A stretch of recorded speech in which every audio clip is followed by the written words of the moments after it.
position, side control or cross body. I've already cleared his legs. Strongest part, his hips. There's different areas that we can cover, but generally we just start chest to chest, and my body's perpendicular to his.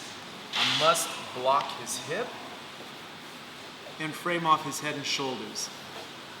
One of our primary objectives is keeping as much distance between his elbow and knee. The minute these two connect, now I have to transition on because I've lost this kind of battle for control.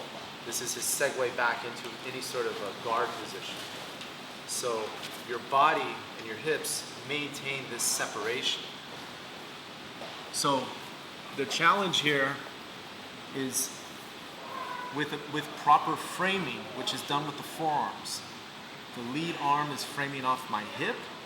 This one is usually going to be blocking off my neck, or in this case, the front of my neck. This is optimal because his hand's on my shoulder, and anytime I try to put my weight down, he can use his elbow off my neck. This helps manage the amount of pressure I can put on his chest. And if I take any weight off, everything opens up.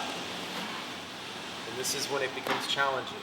So, as an exercise, we're going to attack the frames first. And generally speaking, the most problematic one from this position is going to be the inside one, this one bothering my hip. My knee is blocking his hip, doing the best to keep this out.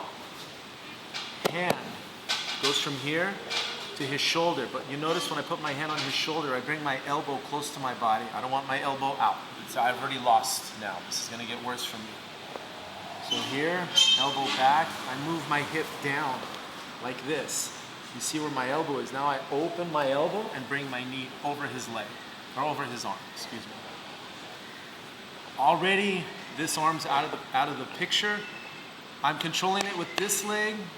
The fluidity of this position is very nice because even if he frees his arm and it winds up in between my legs, it's still bad. But what I want you guys to do right now, once you make the staple, switch. You switch it to the other foot. Now once I get here, you see we still have this one. I'm gonna keep my elbow here. This hand, make a fist, go to your chest, turn it out, and we lock. The Americana right here. This is gonna be to me the Americana is the first line of attack when you're controlling somebody from side control. Because the natural angle of this arm, it's already at a 90 degrees. If it's this way, we'll attack the elbow. But most of the time, the person's gonna be here.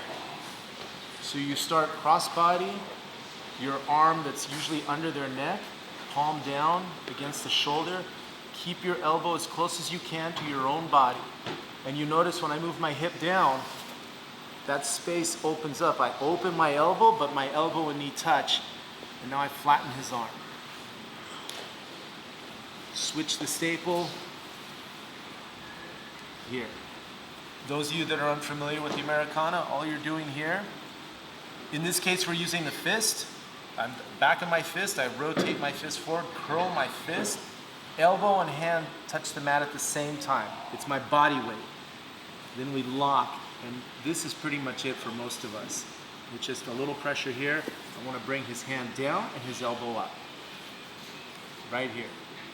If he starts to fight it and extends his arm, now I control his elbow. And because I'm holding this staple, it's very easy for me to come around and attack the arm bar.